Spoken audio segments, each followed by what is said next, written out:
قل كفى بالله بيني وبينكم شهيدا يعلم ما في السماوات والأرض والذين آمنوا بالباطل وكفروا بالله أولئك هم الخاسرون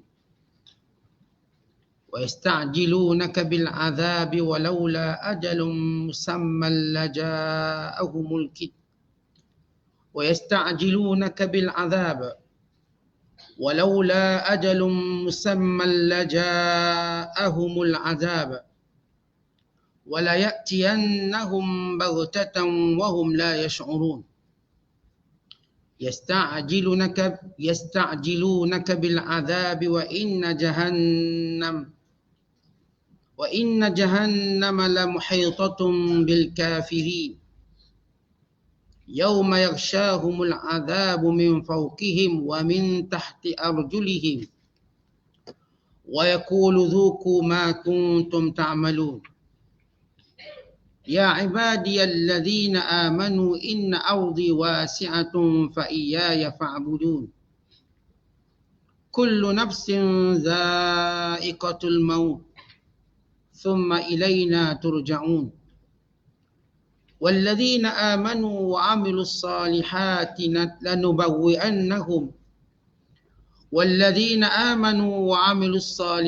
لنبوئنهم من الجنة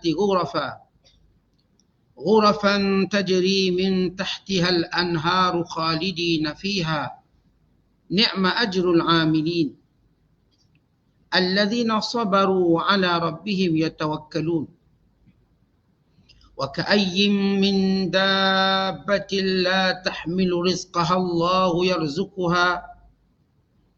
الله يرزقها وإياكم وهو السميع العليم صدق الله العظيم.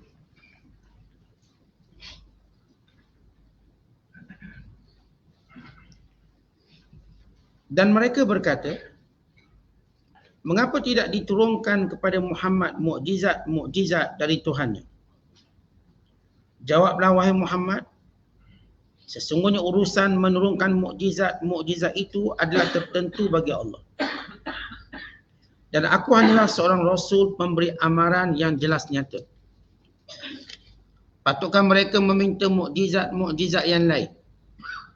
Tidakkah cukup bagi mereka bahawa kami telah menurunkan kepadamu Al-Quran yang dibacakan kepada mereka?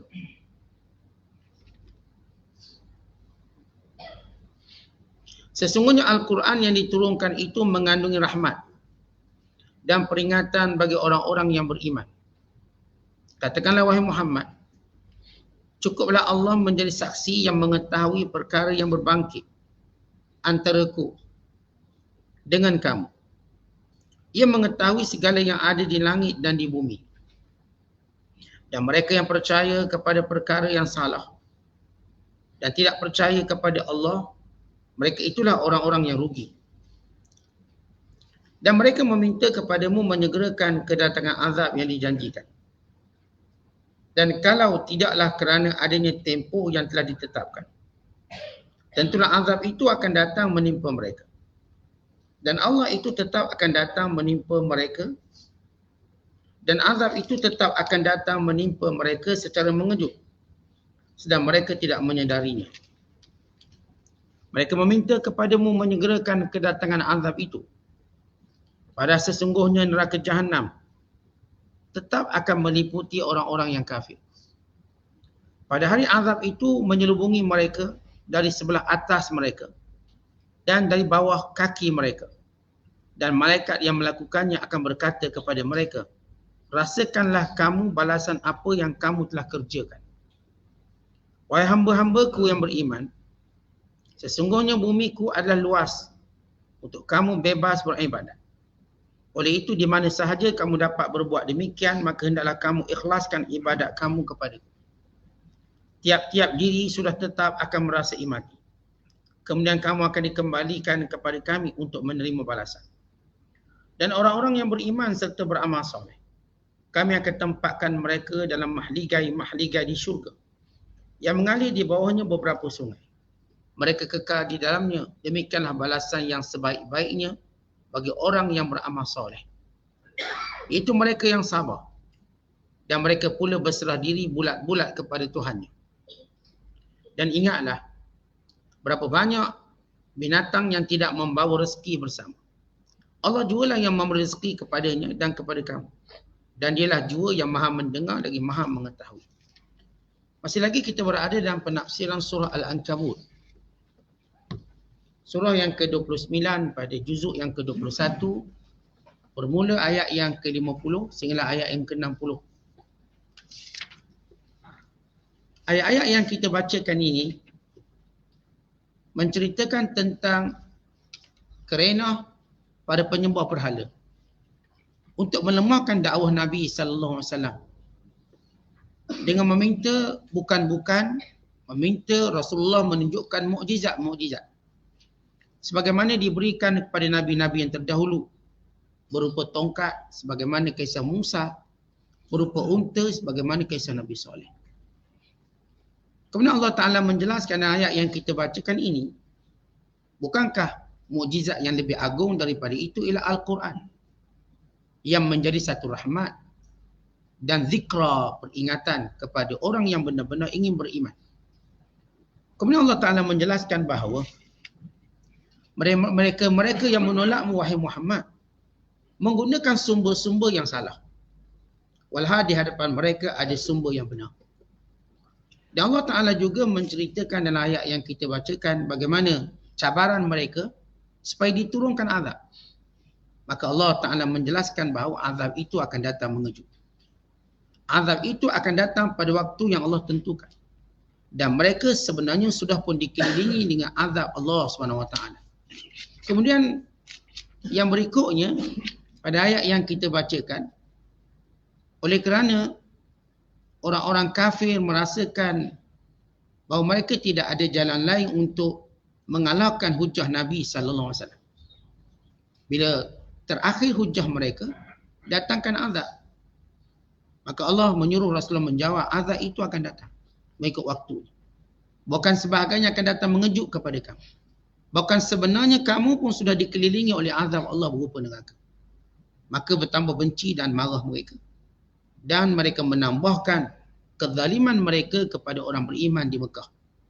Maka Allah berfirman kepada orang beriman supaya meninggalkan Mekah dan berhijrah kerana di mana sahaja ialah bumi Allah untuk menjaga agama.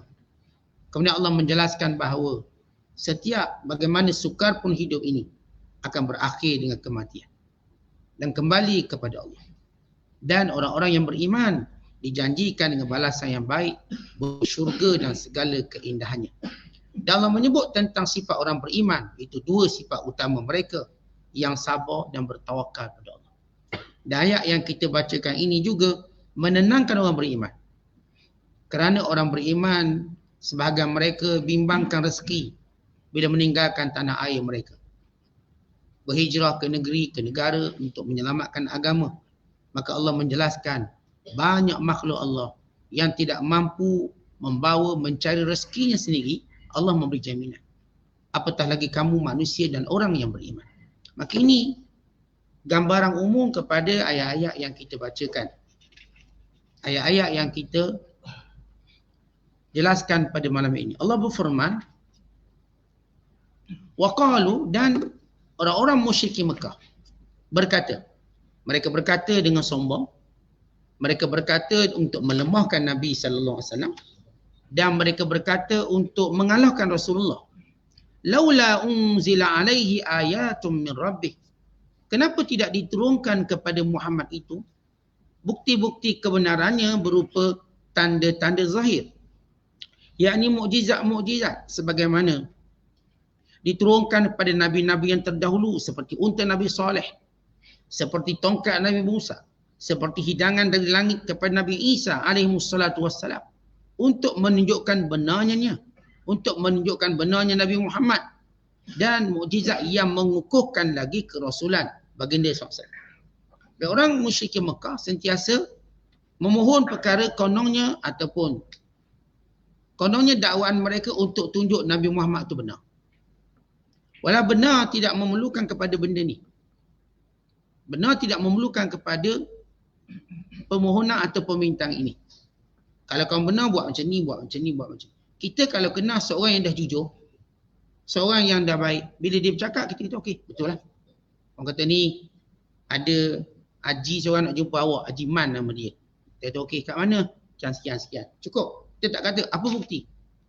Bahawa Haji Man nak jumpa saya. Buktinya kat mana? Kerana orang musyrikin Mekah sudah mengenali Rasulullah orang yang benar.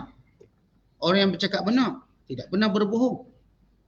Maka seharusnya bila Rasulullah cakap, sebagaimana mereka boleh dengan mudah percaya berhala itu Tuhan, daripada mana mereka dapat?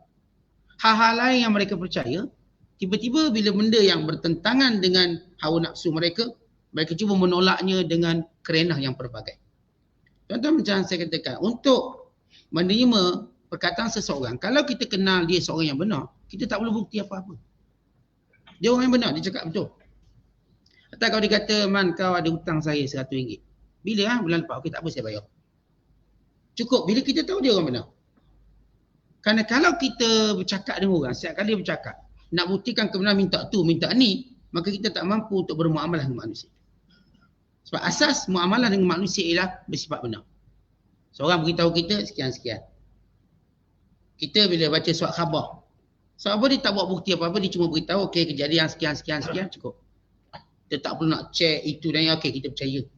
Seorang beritahu ni tempat ni fulan bin fulan masuk pilihan raya menang. Kita tahu okey percaya. Berapa majoriti sekian-sekian. Kita pun okey. Apakah kita minta bukti? Dia cakap, kita tahu dia betul, kita pun okey. Maka itu asas percakapan kita dengan manusia. Apatah lagi kalau kita kenal dia seorang Rasul. Musyrikin Mekah mereka kenal bahawa Nabi Muhammad SAW tak pernah bercakap bohong walaupun bergurau. Tapi oleh kerana mereka nak tunjukkan kedegilan mereka, mereka kata, wahai Muhammad, kenapa kamu tak ada mukjizat macam Nabi-Nabi lain? Unta dan sebagainya. Sedangkan mereka tahu, sebagaimana ayat yang diturunkan sebelumnya, bahawa kaum yang meminta mukjizat itu juga tak percaya pada Nabi itu. Yang minta unta Nabi Saleh, yang berakhir dengan mereka menyembelih unta Nabi Saleh. Yang tongkat itu dicampurkan di hadapan Firaun, yang berakhir dengan Firaun makin sombong. Bahkan mengumpulkan bala tentera kalangan ahli sihirnya untuk lawan Musa. Padahal Musa dah tunjuk mukjizat, tidak menjadikan Firaun beriman, bahkan makin takabur, sombong. Dan demikian musyrikin Mekah, kalau pun ditunjukkan mukjizat macam kamu nak, kamu akan kekal sombong. Sebab kalau kamu seorang yang merendah diri, kamu akan berfikir dengan apa yang orang cakap. Berfikir. Bila Rasulullah sebut sekian hal berkait dengan sembahan-sembahan kamu, fikirlah. Tapi oleh kerana mereka nak mengalahkan Rasulullah dan mereka nak lemahkan dakwah Rasulullah, mereka kata, kenapa tak bawa mukjizat macam Nabi dulu? Maka Allah menyuruh Rasulullah jawab, Qul, katakan pada mereka wahai Muhammad, innamal ayatu indallah, urusan mukjizat ini urusan Allah, bukan urusan aku. Mau minta lah macam mana pun aku tak boleh buat apa-apa. Dia berdasarkan kelulusan Allah. Bila Allah lulus, ya.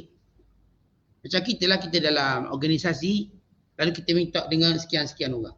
Orang tu tak mungkin boleh luluskan sebab dia ada atas ni lagi akan beri peruntukan. Sekian-sekian boleh. Kita ada YB. YB kita minta ni, longkang tersumbat. Jadi kita tunggulah, saya pun tunggu peruntukan. Kalau atas tu luluskan, maka saya luluskan. Sebab dia pemudah cara.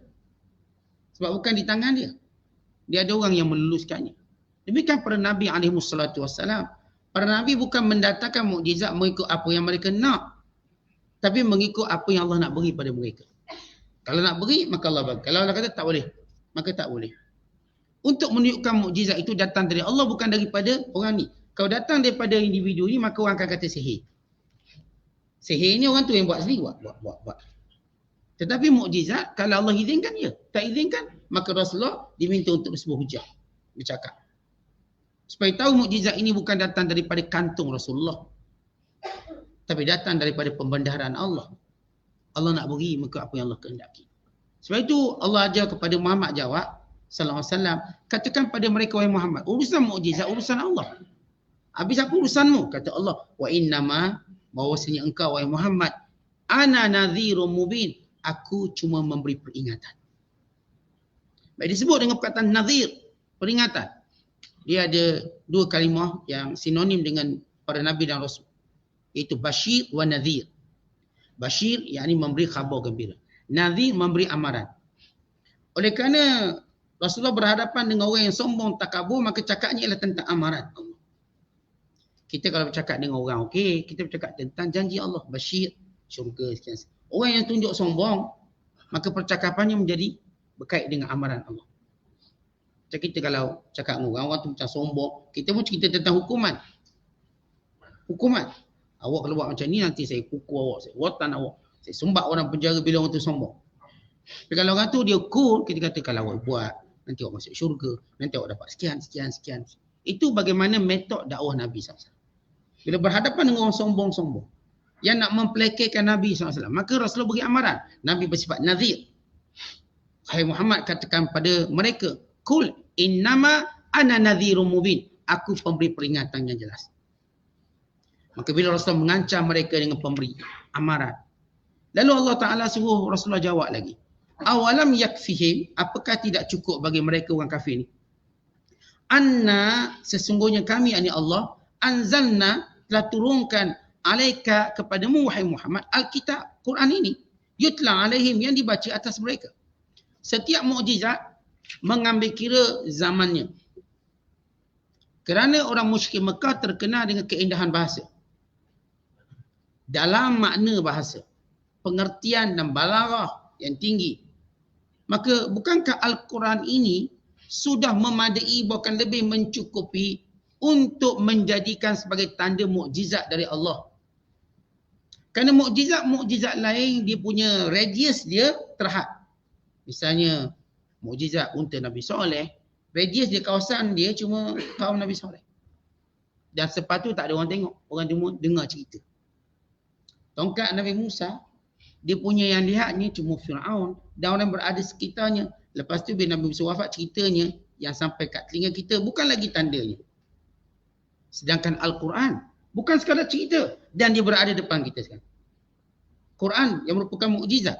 Bukan sekadar cerita Rasulullah diturunkan wahyu itu dan ini. Bukan, wahyu itu ada di tangan kita sekarang. Boleh dibaca, boleh ditadabbur dan boleh dipahami. Bukankah ini mukjizat yang jauh lebih agung kerana sifatnya abadi sampai hari kiamat. Kerana mukjizat lain disebut dalam pembahagian mukjizat. Mukjizat itu ada dua, hissiyah dan maknawiyah. Adapun hissiyah yang dilihat oleh hawas, oleh panca indera, mata, telinga. Adapun maknawiyah yang bersifat, kita katakan maknawi, yang difikirkan. Mukjizat ini difikirkan. Maka Al-Quran, dia mengajar manusia berfikir. Bermula Allah menceritakan kejadian manusia dari tak ada kepada ada. Allah menceritakan keadaan manusia di alam roh, bagaimana mereka sudah berjanji untuk menyembah Allah. Allah menceritakan asal-usul manusia daripada Adam dan Hawa. Bukannya daripada Adam dan Mamat, bukan. Adam dan Hawa. Maknanya berkahwin, laki dan perempuan, bukan jantan-jantan. Dan bagaimana Allah Ta'ala ceritakan daripada syurga turun ke bumi. Bagaimana Allah ceritakan makhluk bernama Iblis dan zuriat keturunannya bernama Syaitan. Ia jelas menceritakan itulah keadaan dunia kita. Kita tidak mungkin mengenali dunia kita, kehidupan kita tanpa merujuk pada Al-Quran. Hatta ahli saintis, profesor pun sampai sekarang tak jumpa apa dia asal-usul manusia. Mereka cari ini zaman Paleolitik, Mesozoik ini, mereka jumpa Jawa Meng, Peking Meng, mereka jumpa Perak Meng, sekian-sekian. Masih belum tahu siapa manusia pertama. Oh, ini manusia yang 20,000 tahun dulu pada zaman Paleolitik, ini manusia pada zaman sekian, zaman batu, ini zaman tembaga. Mereka masih belum jumpa siapa manusia pertama. Datang Quran. Tak nak kita penat-penat cari. Quran beritahu Adam. Allah beritahu tentang Hawa. Allah cerita supaya kita ni, tuan-tuan, kita Allah beri masa bukan nak cari benda tu. Allah memudahkan kita memahami sejarah manusia. Ketika manusia dia habiskan duit berjuta untuk tahu sejarah manusia, masuk hutan, keluar hutan, masuk gunung, keluar gunung. Cari lembah tu, cari lembah ni, nak tahu siapa manusia pertama. Duduk kat mana. Allah cerita dengan jelas. Dan bagaimana Allah cerita kejadian manusia daripada air mani berkembang sehingga menjadi manusia.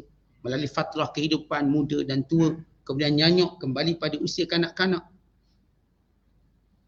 Sebagaimana Allah sebut dalam Quran, awalam nu'ammirkum, Allah sebut, kami panjangkan umur kamu, kemudian kami akan jadikan kamu kembali kepada zaman kanak-kanak kamu.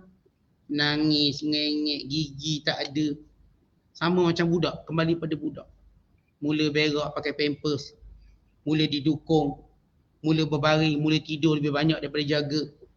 Allah cerita sehingga mati. Dan bagaimana selepas kematian. Tanyalah mana-mana profesionalis mana, apa berlaku pada manusia lepas mati? Mereka tak mampu jawab. Kerana mereka tak boleh kaji di mak-mak atau di mana-mana tempat. Maka Al-Quran menjelaskan bagaimana keadaan, kejadian. Sebagaimana Allah cerita tentang bagaimana kesudahan akhir dunia ini. Ini NASA buat kajian bila bumi ini akan hancur. Mereka berbelanja ratusan juta untuk kaji. Mungkin sebab lapisan ozon yang makin menipis. Mungkin kerana cairan di kutub utara yang menambah isi padu air. Mungkin mereka cari. Dunia ni akan musnah. Oh, mungkin ada dunia tak musnah. Maka mereka explore ni planet baru, planet Marikh. Ni orang kaya di dunia berbelanja besar untuk explore tentang planet Marikh. Dan ingin mati di planet Marikh. Kononnya mereka memenatkan masa RM1. Al-Quran cerita di mana tempat manusia hidup, di bumi. Manusia tak akan hidup tempat lain, bumi. Dan kemudian kembali dalam bumi. Atas bumi, masuk bumi. Kemudian dibangkit. Al-Quran cerita. Kata ini dah mukjizat. Yang menjadikan kita kenal diri kita. Bukan kenal alam ini. Bukan kenal perjalanan hidup kita. Sebab itu kata Allah pada Nabi SAW supaya disampaikan kepada yang minta mukjizat bersifat pandangan, bukannya akal yang jauh lebih hebat. Kul kafa, katakan kepada mereka, kafa cukuplah. Bila awalam yakfihim, katakan pada mereka, cukuplah bagi mereka, anna anzalna, kami telah turunkan wahyu kepadamu wahai Muhammad.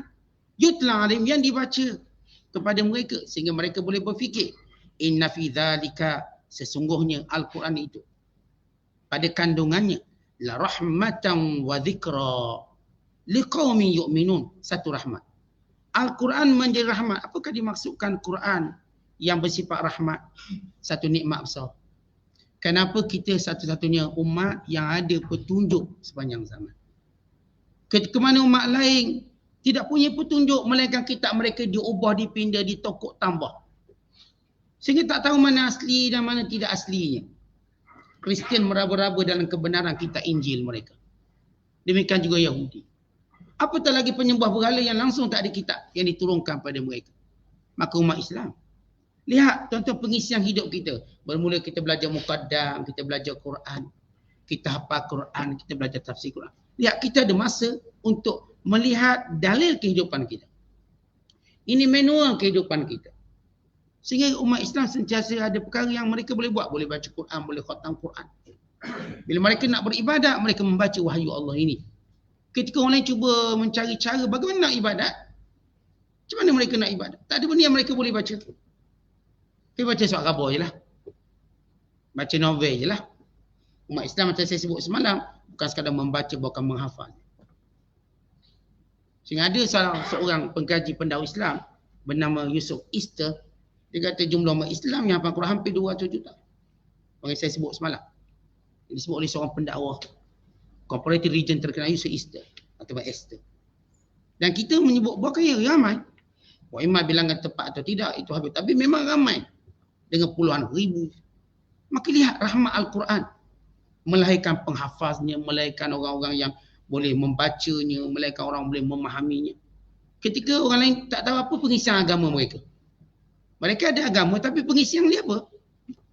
Lalu pengisian direka cipta oleh setiap padri mereka. Tapi kita lihat bagaimana dalam Islam. Ibadat ini bukan pengisian yang kita cipta. Tapi inilah pengisian yang Allah berikan pada kita. Kita membaca Al-Quran. Siang dan malam, pagi dan petang. Sehingga Allah memuji golongan ini. Bagaimana Al-Quran sifat rahmatnya menenangkan hati kita. Bagaimana sifat rahmatnya memberi pahala yang banyak kepada kita. Kemudian Allah Ta'ala menyebut wa zikra dan peringatan. Perkataan zikra di sini ialah peringatan kerana di dalamnya ada kisah Nabi-Nabi, kisah Rasul-Rasul. Bukan kisah yang perlu kita ambil pengajaran. Bak mati hidup kita, syurga neraka kita, hari kebangkitan kita. Ini zikra, peringatan. Fadzakir fa inna dzikra tanfa'ul mu'min. Dan berilah peringatan kerana peringatan itu memberi manfaat kepada orang beriman. Kemudian kata Allah, ketika mana musyrik Mekah tak mau terima Al-Quran ini sebagai bukti kerasulan. Kami nak macam Nabi Musa juga, kami nak macam Nabi Saleh juga, macam Nabi Isa juga. Walau perjalanan Nabi-Nabi itu ditunjukkan mukjizat tetap diingkari. Bukan Nabi Isa diburu untuk dibunuh. Bukan sekadar tidak mau beriman, bahkan nak bunuh Nabi Isa. Yang berakhir dengan Allah mengangkat Nabi Isa ke langit. Demikian juga Nabi Musa yang berakhir untuk dibunuh Nabi Musa, dikejarnya. Sehingga sampai ke laut. Lalu Allah menzahirkan mukjizat. Terbelah laut pun Fir'aun tidak mau beriman. Walau melihat keajaiban terbelah laut. Patutnya dengan melihat terbelah laut yang luar biasa. Dan Musa berjalan dengan selamat dengan kaumnya. Cukup Fir'aun beriman. Tetap degil terus niat membunuh Musa dia. Masuk dalam daratan laut, akhirnya ditenggelamkan mati. Lihat kedegilan. Maka kamu yang musyrik Mekah perangai sama degil. Kata Allah, kalau mereka tak mau iktiraf kenabian. Kul, katakan pada mereka wahai Muhammad. Kafa billah, cukuplah Allah. Baini wa bainakum syahida, antaraku dan antaramu sebagai saksi. Oh, aku ialah Rasul. Kamu tak nak percaya aku Rasul, tak nak terima, tolak, terpulang pada kamu. Tapi cukuplah Allah. Allah lah yang menghantar aku. Allah lah yang mengutuskan aku. Allah lah yang mengangkat kedudukanku menjadi Rasul. Kamu tak nak percaya ke tak percaya, hatu hadir. Lalu kemudian Allah Ta'ala beritahu antara sifat Allah yang menjadi saksi ini. Ya'lamu ma fis samawati wal ard. Itu Tuhan yang mengetahui apa sahaja yang di langit dan apa sahaja yang di bumi. Baik, kalau kita sebut saksi, dia ada sifat dia. Sifat saksi itu apa? Ini saksi saya dalam hal ni. Saksi ni kalau dia ada suatu kemuliaan, misal kita kata, siapa bukti awak ni begini-begini. Ini saksi saya.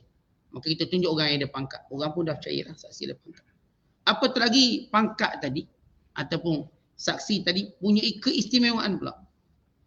Maka Rasulullah diminta beritahu pada musyrik Mekah. Cukuplah Allah saksi aku. Allah saksi aku. Dan Allah ini yang mengetahui apa yang di langit dan apa yang di bumi. Inilah dia Allah.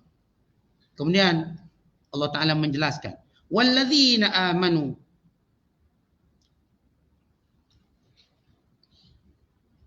Walladzina amanu bil batili. Dan mereka ini percaya dengan benda batil. Wa kafaru billah, dan kufur dengan Allah. Ulaika humul khasirun. Mereka orang yang rugi. Baik, kita manusia, kita bila kita mendustakan seseorang kerana kita percaya satu sumber yang lain. Kita percaya satu sumber yang lain. Maksudnya bila kita nak kata orang tu tipu. Kenapa orang kata dia tipu? Sebab saya dapat sumber bahawa benda tu tak macam tu. Satu sumber. Baik, bila kita mendapat dua maklumat. Satu sumber A, satu sumber B. Lalu bila kita pegang pada sumber A, kerana kita merasakan sumber B itu salah. Maka kita menolak sumber B ni. Maka Allah beritahu, orang kafir yang menolak kerasulanmu, semua mana mereka ambil? Sumber dia. Mereka mengambil daripada sumber yang batil. Apa sumber batil? Daripada iblis dan syaitan yang membisikkan hawa nafsu mereka. Itu sumber batil. Sebab itu bukti semua batil bila Rasul berhujah dengan mereka, mereka tak jawab. Contoh, berhala ni mereka kata Tuhan. Sumber mana? Yang Rasulullah pula kata berhala ni bukan Tuhan, dia patut sumbernya daripada Quran. Allah beritahu. Ini bukan Tuhan, ini tidak menciptakan apa-apa. Baik, sumber kamu yang kata patut ni Tuhan, sumber mana? Mana sumber dia? Sebab bila kamu nak dustakan, kamu mesti bergantung pada satu sumber maklumat. Kalau orang cakap saya sesuatu, saya tak nak percaya dia kerana saya ada satu sumber lain untuk saya menolak dia.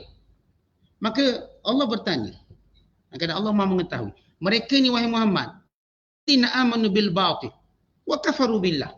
Mereka sumbernya sumber yang batil, tak betul. Kerana itulah mereka kufur pada Allah. Kufur pada Allah. Tuan-tuan, kita bila percaya pada ahli fitnah, kita dapat sumber ni daripada orang fitnah. Orang ni jahat katakan. Kita kata awak jahat lah. Tak, saya. Macam mana awak kata saya jahat? Ada orang beritahu saya jahat. Siapa beritahu awak? Orang ni lah dia beritahu awak ni mencuri, merompak, bla bla bla. Dengan sumber yang dia ada tadi. Baik, saya cakap, saya tak pernah mencuri. Tak pernah merompak. Kalau saya mencuri, saya pasti jadi begitu, begini. Kalau kita arguing dia, kita letak argument kita. Burhan, dalil. Baik, sumber yang kamu dapat, kamu kena cek sumber. Tuan-tuan, bila satu berita bertentangan, paling penting ialah kita cek sumbernya. Sebab itu bila Allah sebut dalam Quran, ya ayyuhalladzina amanu in ja'akum fasikum binaba fatabayyanu. Orang beriman bila datang satu maklumat, maka selidiki sumbernya. Bagaimana sumber tadi membentuk maklumat tu? Apakah kerana hasad, kerana dengki? Apakah itu spekulasi? Apakah itu provokasi? Sumbernya. Ni bila ramai siapa menang, sumber kat mana? Awak mesti beritahu sumber. Kami nak tengok sumber awak. Kau daripada responden. Berapa orang responden awak? Kalau awak nak cerita tentang statistik, kami nak tengok berapa orang responden awak. Antara umur berapa. Jangan respondennya budak tadika. Mesti kita ada keresahan dari seluruh responden kita. Ya, kita belajar ilmu tu bagaimana nak mengetahui betul tak betul. Walhal benda tu pun kita tak kata itu menjadi maklumat yang tepat. Jadi kita agui dari sumber maklumat. Baik, yang kata patung tu Tuhan, sumbernya mana? Nenek moyang. Siapa nenek moyang? Sedangkan nenek moyang kamu Ibrahim yang membina Kaabah ini. Dan kamu tahu Kaabah waktu dibina tak ada berhala. Berarti ini bukan nenek moyang kamu yang kau maksudkan yang membawa berhala ini. Ia kesesatan yang dibawa oleh sebahagian daripada kamu. Maka bila cek, yang pertama bawa berhala ini ialah Amr bin Luhai. Bukannya Ibrahim yang membina Kaabah. Tidak juga Ismail. Berarti berhala itu dakhil. Benda baru yang kamu jadikan Tuhan. Bukan daripada nenek moyang sebenar. Bukan nak cerita nenek moyang jauh lagi. Nenek moyang kamu itu Adam. Dan Adam tidak menyembah malaikat Allah. Maka lihat bagaimana kita katakan bila Allah Ta'ala kata mereka ini duk beriman dengan sumber batil. Sumber tak betul. Lalu kufur pada sumber yang benar yang datang daripada Allah. Ulaika humul khasirun, rugilah mereka. Yang tak percaya azab kubur, yang tak percaya mati bangkit balik. Sumber mana? Mana mati bangkit balik? Mana mati ada azab kubur? Tak ada. Mana ada cerita pahala dosa? Jangan cerita pahala dosa. Baik, sumber mana kamu kata tak boleh cakap bab pahala dosa? Memang sumber hawa nafsu kamu. Ada pun sumber yang datang daripada yang benar dari Allah. Setiap perbuatan ada dosa dan pahala. Setiap perbuatan itu ditanya oleh Allah. Kecil ataupun besar. Tak nak percaya tak apa. Kita semua akan mati. Dan waktu itu kamu akan lihat. Kita akan mati. Maka ini sumber. Orang yang saya katakan menidakkan azab kubur, menidakkan neraka, menidakkan itu dan ini, pertemuan dengan Tuhannya, baik akan sampai waktu. Kita akan lihat siapa yang benar. Sebab kamu ambil sumber yang batil, hawa nafsu kamu. Maka kami mengambil sumber daripada Al-Quran yang tiada kebatilan padanya. Tiada ragu padanya. Ia adalah kalam Allah. Kalau ia kalam manusia, saya orang boleh reka Quran dan kopi Quran. Rekalah Quran. Tak ada seorang pun sampai hari ini. Waktu Quran dicabar untuk dibawa ayat sepertinya. Tak ada orang boleh buat. Walaupun pakar-pakar bahasa Arab. Jangan kata yang baru kena abata ni. Jangan kena orang baru kena huruf-huruf hijaiyah untuk mengatakan Quran ini bukan dari Allah. Maka ini menunjukkan bagaimana penting sumber. Kerana itu Al-Quran rahmat. Ia menjadi sumber orang beriman. Selama-lamanya orang beriman bila bercakap hujahnya Al-Quran. Dan apa pun yang bertentangan Al-Quran kita tolak. Kerana ini sumber asas. Dan demikian juga sunnah Nabi SAW. Kita bercakap ada sumber. Kemudian kata Allah Ta'ala, وَيَسْتَعْجِلُونَكَ بِالْعَذَابِ. Dan bila mereka kalah berhujah, mereka pun kata pada Nabi Muhammad, wahai Muhammad, bawakan kepada kami azab. Turunkan dari langit hujan api, biar dia menimpa kami. Maka Allah menyuruh Rasul jawab, walaula ajalun musamma laja'a, kata Allah Ta'ala, walaula ajalun musamma, kalau tidak kerana Allah dah tetapkan setiap azab ada waktu. Kalau tidak kerana itu, nescaya azab ini akan datang terus kepada mereka. Kerana setiap benda ada waktu. Contoh dalam kehidupan kita di dunia. Bila kita katakan bahawa kita nanti kalau ada seorang budak, kita kata pada budak ni, kamu satu hari nanti akan besar macam pakcik. Ada janggut, beruban. Budak ni dah tak percayalah pakcik. Kalau betul biar saya teruskan. Tak boleh sebab dia ada waktu. Pakcik cakap sekarang, awak ni muda lagi, kejap awak sampai umur macam pakcik. Ada janggut, mula lemah, sakit kaki, sakit tangan. Mula jadi tak berapa kuat nak angkat barang. Budak ni tak percaya mana? Saya tak percaya. Lalu kita nak suruh dia percaya macam mana? Sebab dia perlukan waktu dia. Tak satu hari nanti. Bila? Satu hari nanti. Awak akan ingat. Fasatazkuru ma aqulu lakum. Kamu akan ingat apa yang aku cakap ni. Kerana Allah ajar pada Nabi kata pada mereka, Akhirnya budak ni pun dia pun besar. Dia kata, iyalah rupanya kita tua, mulalah lemah badan. Dulu kan masa kita budak-budak, kita gagah, semua benda nak angkat. Semua benda nak angkat, rumah kita nak angkat. Hari tua baru tahu kena slip disc. Kitab pun tak boleh angkat. Itulah pergi kuliah tak bawa kitab, lupa slip disc. Kitab pun tak boleh bawa. Berat Ustaz, saya slip disc. Begini-begini. Dulu semua benda dia angkat. Dia boleh angkat orang rumah dia. Boleh, zaman kuat. Sekarang suruh angkat orang rumah. Tak boleh Ustaz. Angkat tudung dia boleh lah Ustaz. Dah habis. Bila kita cerita kepada anak-anak kecil kita, dia tak akan percaya. Sebab dia belum sampai waktu tu. Jadi sama juga Abang Azab. Azab tu akan datang kerana waktu dia. Allah dah tetap waktu. Tunggulah nanti. Nanti datang malaikat maut cabut nyawa. Itulah waktunya kamu tahu. Betul atau salah. Nanti akan datang kekalahan kamu. Kamu akan tahu.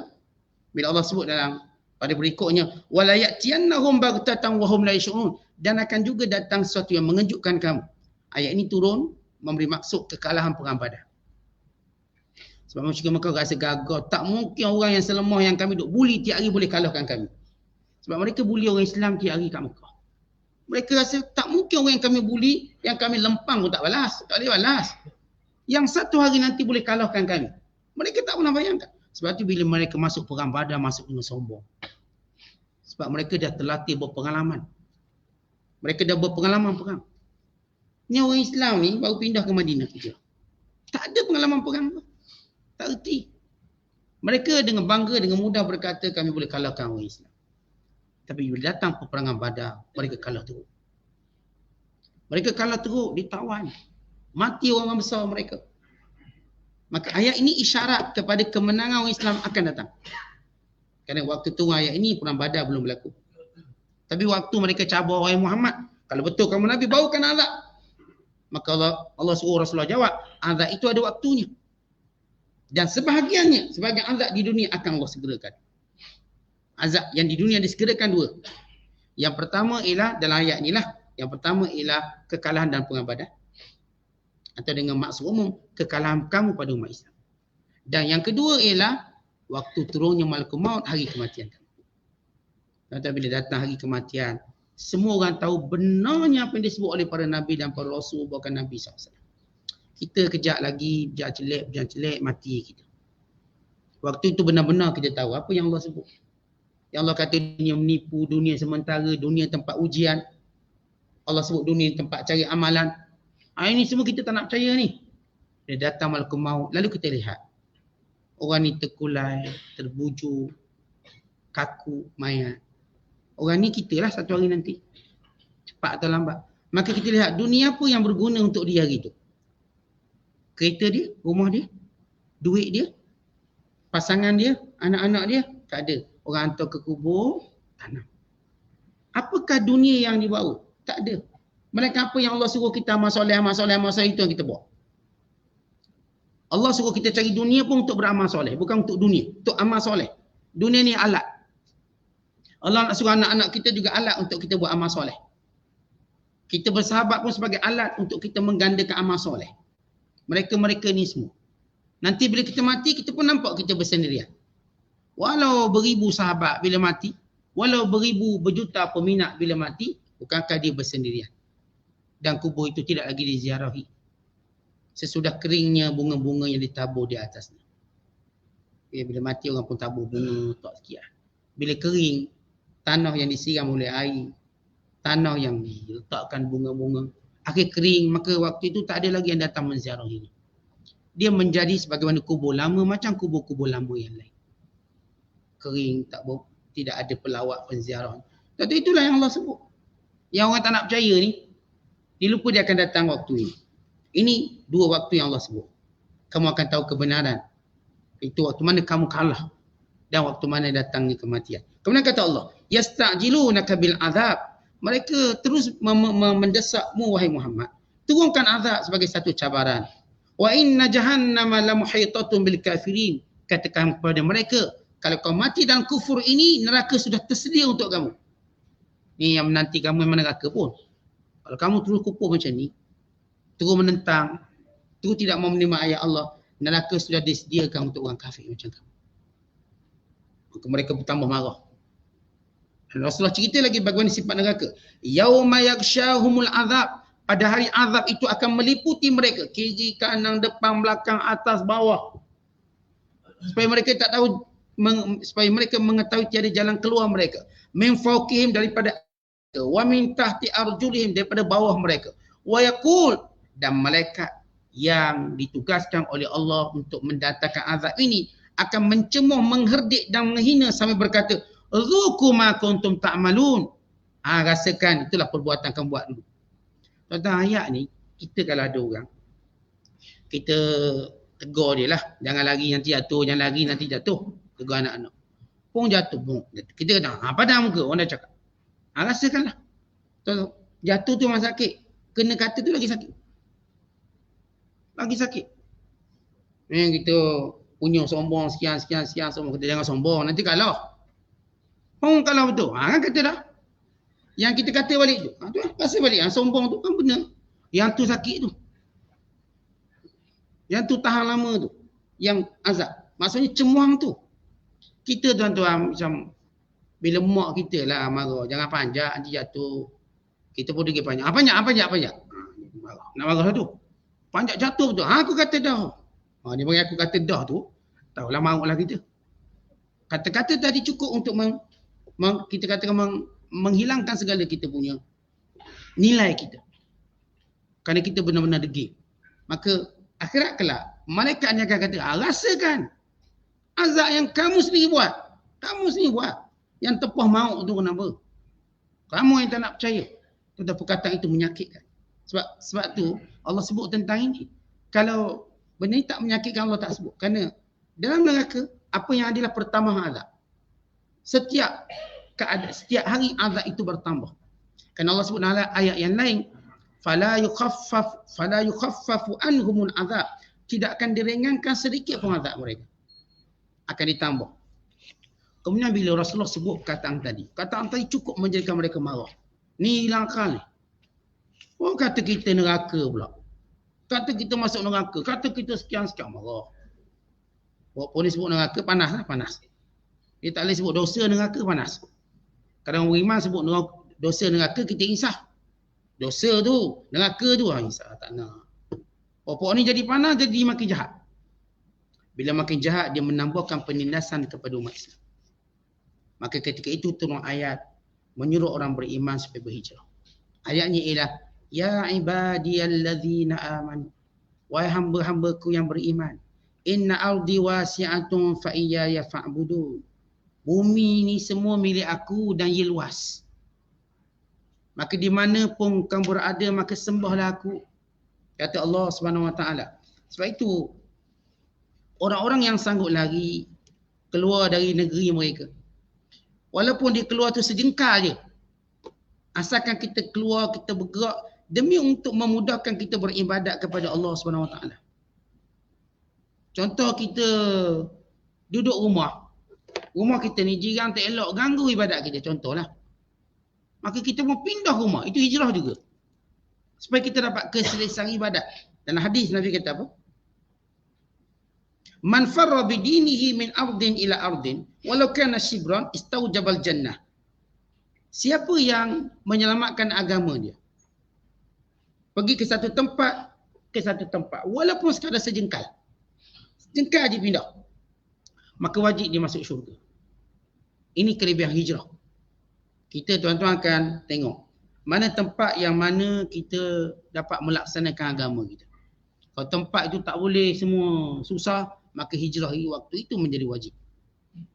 Maka Allah menegaskan pada orang beriman bahawa bumi ini luas, semuanya milik aku. Maka berhijrahlah kamu semua. Ayat ini turun kepada orang Islam yang lemah di kota Mekah. Mereka berkata, kami nak amal Islam susah.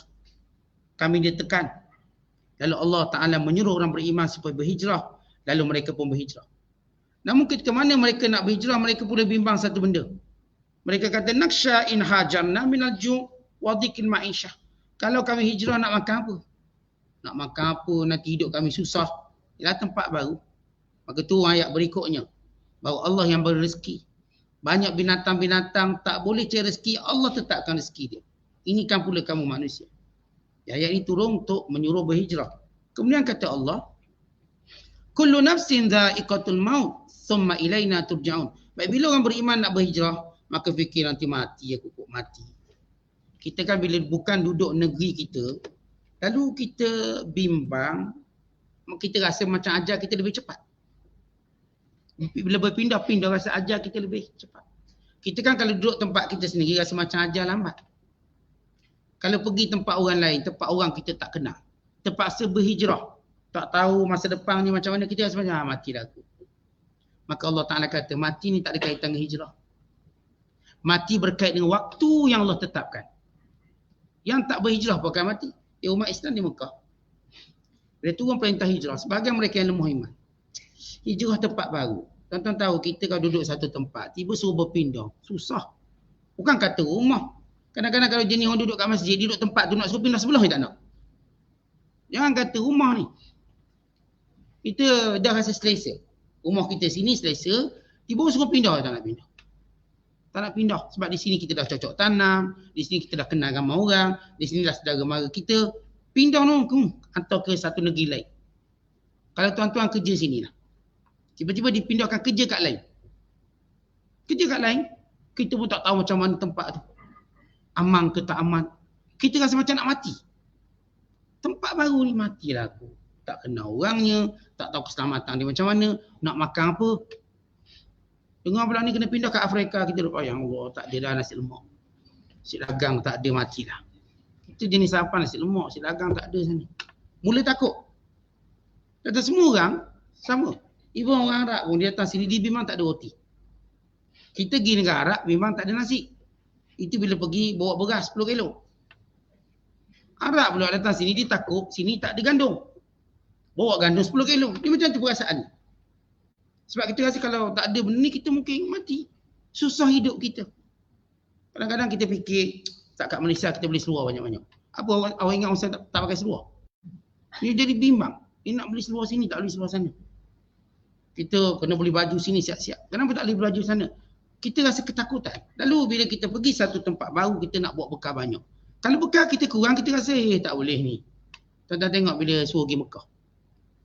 Tengok beg kargo. Penuh beg kargo. Macam kita bimbang sesuatu. Dalam tu ada Maggi. Dia takut ni tak boleh makan. Ada Nescafe dia. Ada tongkat Ali dia. Apa benda dia ada. Semua benda tu dalam tu. Dia letak. Ada ni budak sejuk dia ada. Dia ada alat solat dia. Dia bimbang. Maka dia bawa penuh. Itu kalau hilang kat airport tu agak-agak dia rasa senang. Oh Allah susah. Mati dah aku. Bagaimana dalam keadaan melarikan diri. Itu melancong. Itu pergi ziarah. Ini melarikan diri. Tempat yang baru kita nak pergi. Memang kita takut. Lalu Allah tenangkan orang beriman. Allah kata itu semua bumi aku. Dan tempat tu aku dah tetapkan rezeki. Kamu tak akan mati kerana mati itu berkait dengan ajalnya. Akhirnya kita tengok. Even pergi perang pun. Bila sebut je pergi perang, kita tak bayar mati. Kita ramai mana orang pergi perang tak mati. Yang ditinggalkan di rumah itu mati. Yang ditinggal rumah. Ni si suami pesan ke si abang ni nak pergi perang.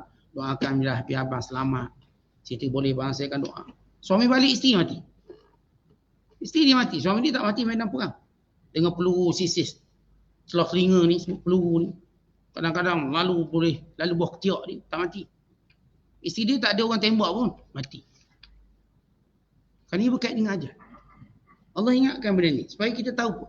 Kehidupan kita ni macam mana kita kena tahu. Sebab kita tak mati dengan sebab tu. Sebab ni ia mati dengan ajal.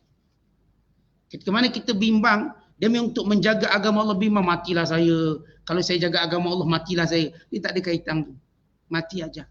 Kalau saya perjuangkan agama Allah, maka habislah duit saya. Miskinlah saya. Ini tak ada kaitan benda tu.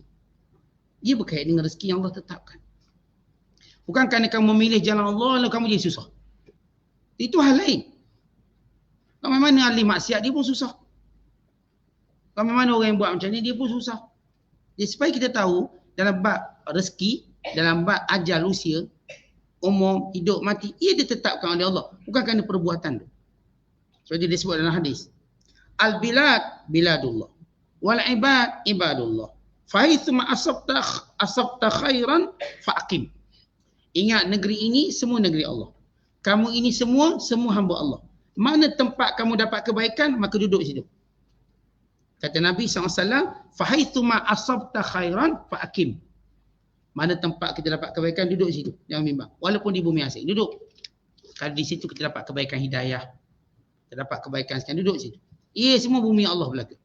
Kemudian Allah Ta'ala menjelaskan, walladzina amanu wa amilus salihat, orang-orang yang beriman dan beramal soleh. Lanubawwi'annahum minal jannati ghurafa, kami akan siap sediakan mereka dalam syurga kelak istana.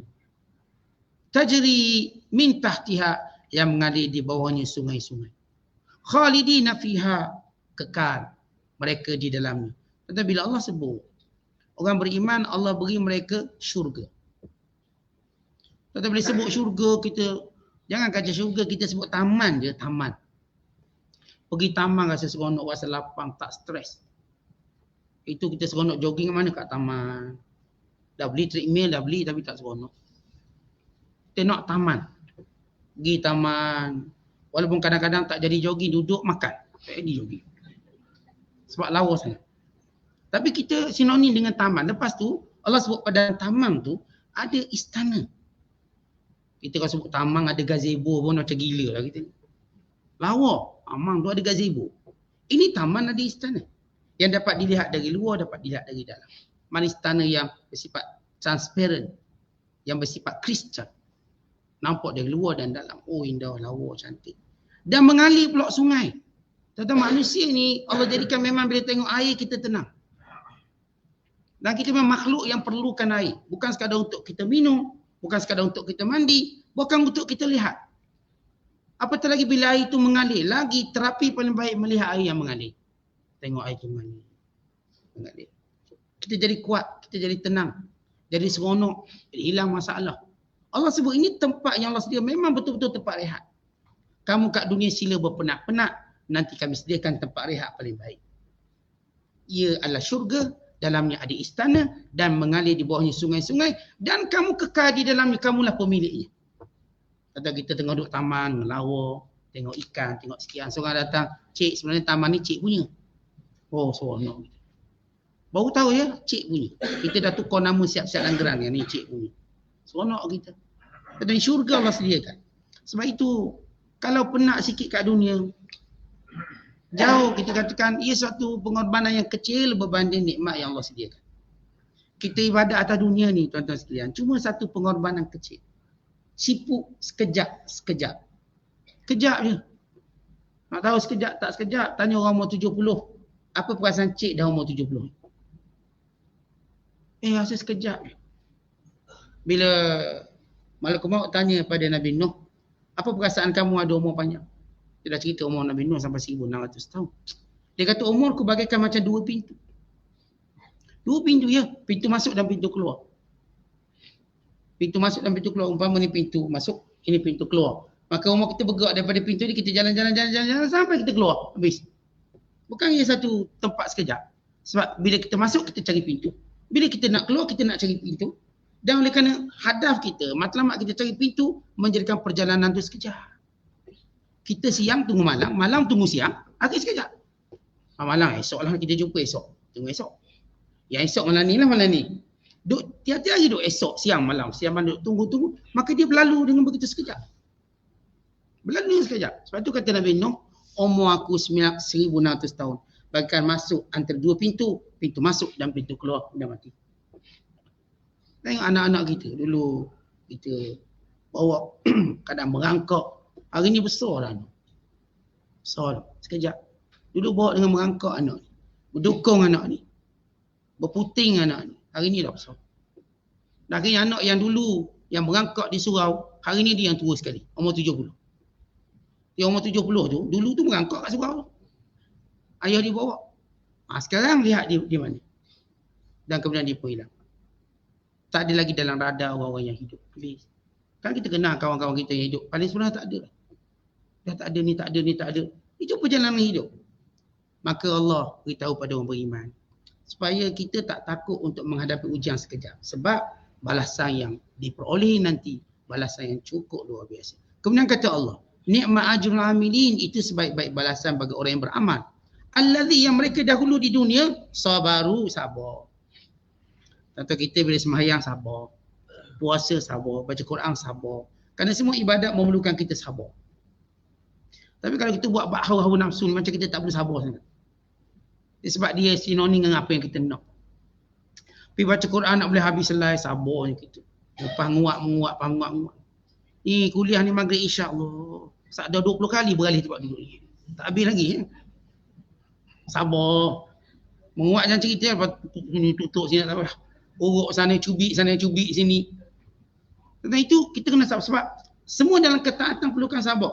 Contoh bila baca Quran kena sabar, bila qiyamul lail kena sabar, bila sembahyang kena sabar. Semua benda kerana dia berlawanan dengan nafsu. Ada pun hal dunia ni kita macam tak perlu cerita sabar, mereka boleh buat. Tapi bila masuk je akhirat, maka kita dituntut untuk kita bersabar dengan sabar yang tinggi. Kemudian sifat mereka kedua, wa ala rabbihim yatawakkalun. Mereka sentiasa menyerahkan urusan mereka kepada Allah.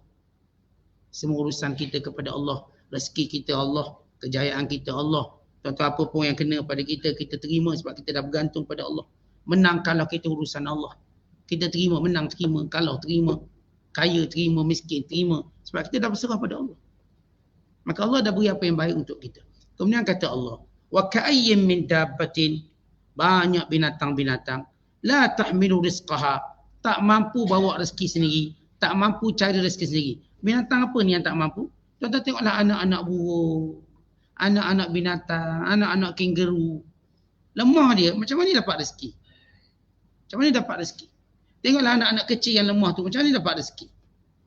Allah nak beritahu, awak sekarang dah gagah, dah kuat, dah ada tulang pak kerat, boleh berlari, boleh berfikir. Cuba tengok makhluk-makhluk yang lemah, yang berjalan tak boleh apa tak boleh. Bagaimana Allah jamin rezeki dia? Hatta bayi semenjak dalam perut, macam mana dia boleh membesar sihat 9 bulan sehingga keluar? Cukup dagingnya, cukup tulangnya. Makan dia. Walau mulut pun tak gerak. Baby dalam perut, mana gerak mulut? Tapi dia makan. Dia sihat. Sampailah dia keluar. Baby ni dia tak pernah fikir macam mana nak cari rezeki. Dia tak pernah. Bagaimana Allah jamin rezeki dia? Allah campurkan rasa kasih sayang manusia pada baby ni. Dia campurkan pada ibu dan ayahnya. Maka setiap kali anak kita menangis, kita fikir dia lapar. Hal lain yang kedua kita fikir, nangis je lapar ni. Nangis je lapar ni. Sebab benda tu yang paling kita bimbang pada anak kita. Tu anak nangis je sebab susu. Nangis je sebab susu. Tapi kalau bapak nangis, dia tak sebab susu. Sebab dia boleh cakap.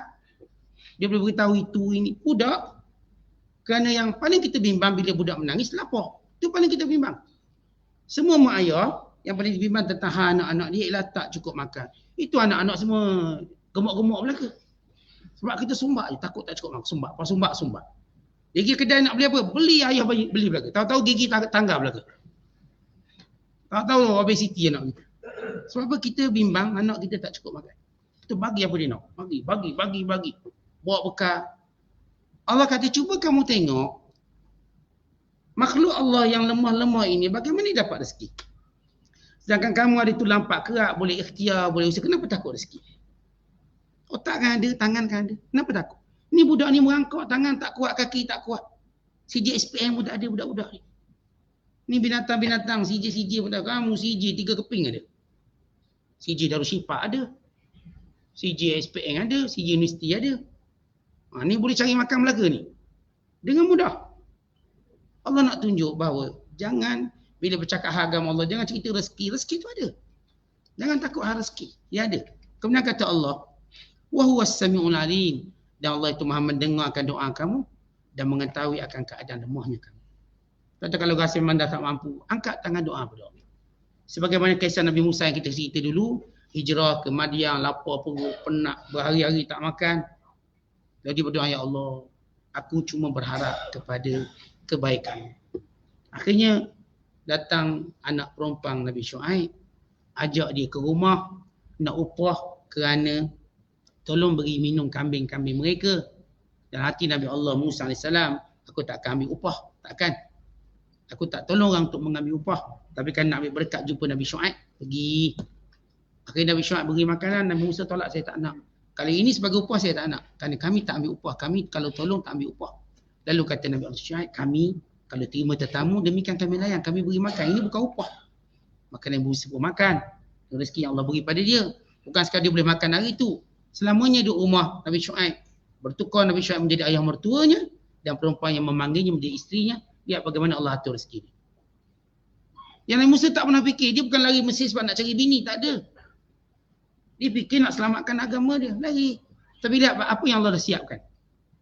Isterinya, rezekinya, tempat tinggal sekali. Dan siap pekerjaan sekali. Tu dapat pekerjaan. Jaga kambing. Kontrak 8 tahun. Sebagai pembayaran mas kahwin. Kalau nak buat 10 pun okey. Duduk rumah aku. Kahwin dengan anak aku. Lihat bagaimana Allah susun rezekinya. Demikian kita boleh baca kisah-kisah ini. Supaya kita bapak rezeki anak-anak. Jangan bimbang. Ni baru nak hantar sekolah agama dah fikir nak kerja apa budak ni. Kita punya jahat fikir dengan Tuhan tu. Padahal belajar agama Allah ni. Dia boleh prejudis macam tu. Ni anak kalau hafal Quran nak kerja apa? Nak kerja tu imam ke? Nak kerja apa ke? Itu bukan masalah rezeki, tu urusan lain. Tentu cukup saya katakan bukti yang paling jelas. Kita ni belajar universiti ramai. Dulu ambil CJ apa? Macam-macam ni ambil chemical, ambil sekian-sekian, ambil chemistry. Tiba-tiba kerja apa? Kerja jual kek, last sekali. Kerja apa? Kerja jual ayam panggang. CJ bukan sekian tinggi. Tinggi banyak.